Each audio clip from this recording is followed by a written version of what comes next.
오늘 하세나 본문은 마가복음 5장 11절에서 20절까지의 말씀입니다. 마침 그곳 산기슭에 놓아 기르는 큰 돼지떼가 있었다. 귀신들이 예수께 간청하였다. 우리를 돼지들에게로 보내셔서 그것들 속으로 들어가게 해주십시오. 예수께서 허락하시니 악한 귀신들이 나와서 돼지들 속으로 들어갔다. 거의 2,000마리나 되는 돼지떼가 바다 쪽으로 비탈을 내리달아 바다에 빠져 죽었다. 돼지를 치던 사람들이 달아나 읍내와 시골에 이 일을 알렸다. 사람들은 일어난 일이 무엇인지 보러 왔다. 그들은 예수에게 와서 귀신 들린 사람 곧 군대 귀신에 사로잡혔던 사람이 옷을 입고 제정신이 들어 앉아있는 것을 보고 두려워하였다. 처음부터 이 일을 본 사람들은 귀신 들렸던 사람에게 일어난 일과 돼지떼에게 일어난 일을 그들에게 이야기하였다. 그러자 그들은 예수께 자기네 지역을 떠나 달라고 간청하였다. 예수께서 배에 오르실 때에 귀신 들렸던 사람이 예수와 함께 있게 해 달라고 애원하였다. 그러나 예수께서는 허락하지 않으시고 그에게 말씀하셨다. 내 집으로 가서 가족에게 주님께서 너에게 큰 은혜를 베푸셔서 너를 불쌍히 여겨주신 일을 이야기하여라. 그는 떠나가서 예수께서 자기에게 하신 일을 데가볼리에 전파하였다. 그리하니 사람들이 다 놀랐다. 오늘 말씀은 어제 이어서 이야기가 계속해서 진행되고 있는데요. 이 거라사 지역 사람들은 돼지를 기르고 있었던 것으로 보입니다. 이 산기슭에 놓아 기르는 큰 돼지떼가 있었기 때문인데요.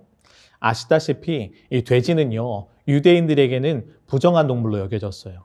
그러게 아마도 거라사 지역의 사람들은 이 유대인이기보다는 이방인으로 보여집니다. 암튼 이 귀신들은 예수님께 자신들을 돼지들에게 보내주기를 요청합니다. 그러자 예수님께서 그 요청을 허락해 주셨어요. 악한 귀신들이 그래서 이 돼지들 속에 들어갑니다. 그러자 어떤 일이 벌어졌나요? 거의 2,000마리나 되는 이 돼지떼가 바다 쪽 비탈길을 막 달려가기 시작했어요. 그리고 그 돼지가 바다에 빠져 죽게 됩니다. 당시 이 돼지를 치던 사람들이 이 일을 목격하고 큰 충격을 받았고 동네 사람들에게 이 소식을 전합니다. 그러자 많은 사람들이 어떻게 된 일인지 보고자 하여서 그곳에 모이게 되었죠. 그런데 많은 사람들이 모인 그 현장에 어떤 일이 벌어졌나요? 바로 아무도 제어할 수 없었던, 즉 군대 귀신 들렸던 그 사람이 멀쩡하게 있는 것입니다. 무덤 사이에서 산속에서 소리를 지르고 자기 몸을 막 상해했던 그 사람이, 많은 사람들을 불안에 떨게 했던 그 사람이 이제는요, 제정신이 돌아와서 그 자리에 떡하니 앉아 있는 거예요. 사람들은 이 모든 일을 목격하고 굉장히 두려워했습니다. 그래서 예수님께 어떤 요구를 하고 있습니까? 예수님을 향해서 자기들이 살아가는 지역에서 떠나달라고 그 요청을 합니다. 여러분, 왜 그들은 예수님이 자기들에게서 떠나주시기를 요청하고 있을까요? 아마도 자신들의 재산인 돼지를 잃었기 때문이라고 생각을 해요. 분명 이 귀신 들린 사람으로 인해 이 불안정했던 삶이 안정되는 것처럼 보였지만 이 돼지떼의 죽음을 보면서 그들은요, 자신이 가진 것을 잃어버리게 될까 봐 두려워하는 다시 불안한 마음을 갖기 시작했고, 그래서 아마도 예수님을 향해서 떠나주시기를 요청했던 것으로 보여집니다. 결국 예수님께서 그 요청을 받아들이셔서 그 지역을 떠나기로 결정을 하세요. 그런데 이때 이 귀신 들렸다가 제정신으로 돌아온 사람이 예수님과 함께 동행하겠다고 말을 합니다. 그러나 예수님은 어떻게 하시나요? 이 사람의 요청을요, 거절하세요. 그리고는 이 사람에게 중요한 사명을 하나 맡기십니다. 그것이 무엇인가요? 바로 주께서 그에게 베풀어 주신 은혜와 주께서 행하신 놀라운 일들을 전파하라고 명령하신 것입니다.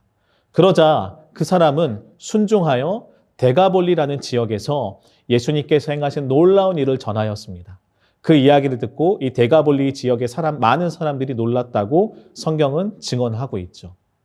데가볼리 지역은 어떤 곳이었냐면 로마 제국 당시에 동쪽 끝에 있던 지역입니다. 특별히 그 지역은 그리스 이주민들이 많이 살던 곳이라고 해요. 즉, 이 귀신 들렸던 사람은 이방인들에게 이 구원자이신 예수님을 증언했던 것입니다.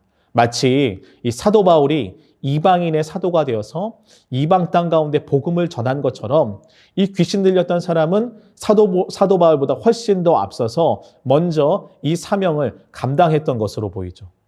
귀신 들렸던 사람의 입장에서 보면 어쩌면 처음에는 그의 소원이 좌절된 것처럼 보여요. 왜? 예수님께서 자신과 동행해 주시기를 바랬는데 예수님이 그것들을 거절했기 때문에 어쩌면 그 사람의 입장에서는 굉장히 왜 내 마음을 몰라주시지? 예수님께 좀 서운했을 것 같아요. 여러분, 그러나 분명 그는 이 데가볼리 지역에서 사역을 통해서 주님의 마음이 무엇인지 헤아리게 되었을 것입니다.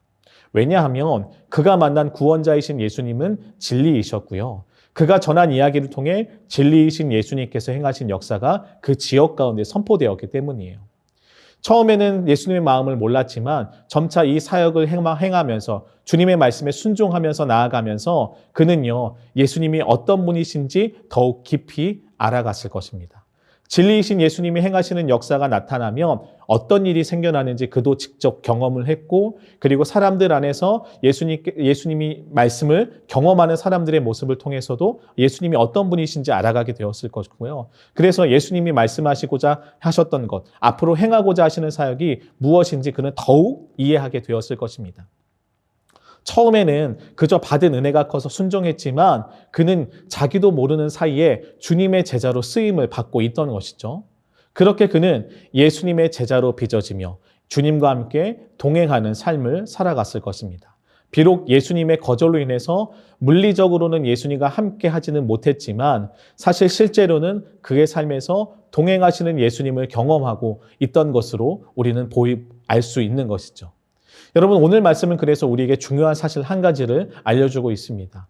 예수님과 동행하는 삶이 무엇인지 우리에게 가르쳐주기 때문인 것인데요. 여러분, 예수님과 동행하는 삶은요, 어떤 특정한 지역과 장소에만 한정된 것이 아닙니다. 주와 동행하는 삶은 주께서 우리를 보내신 삶의 자리에서부터 시작되는 것이에요. 여러분, 바로 그 자리에서 예수님과 귀신 들렸던 사람과의 만남 속에서 우리 예수님의 이야기와 귀신 들렸던 사람의 이야기가 하나가 되어갔던 것처럼 예수님께서 그에게 행하신 역사를 통해서 예수님의 사역이 그 삶의 스토리가 되었던 것처럼 우리도요, 마찬가지로 우리의 삶의 자리에서 예수님의 이야기와 우리의 이야기가 하나가 되어갈 때에 우리는요, 우리 삶 속에서 예수님과 동행하는 제자로 살아갈 수 있게 되는 것이죠. 그리고 그 주님은요, 그 동행을 통해서 우리가 주님을 더욱 알아가고 닮아가도록 인도하시는 것이고요. 더 나아가 그런 우리의 삶을 통해서 주께서 어떻게 하십니까? 세상 가운데 복음이 무엇인지, 예수 그리스도께서 누구이신지 우리의 삶을 통해 증거하시는 그런 은혜를 누리게 되는 것이죠. 여러분, 주님은요, 오늘도 우리와 함께 동행하길 원하십니다. 그래서 오늘도 우리에게 찾아오셔서 말씀하시고 주님의 이야기와 우리의 이야기가 하나가 되기를 원하시는 것이죠.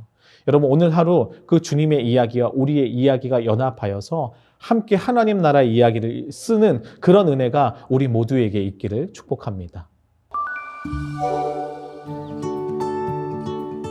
오늘의 하시조는 전쟁과 갈등으로 고통받는 나라들을 위해 기도하는 것입니다.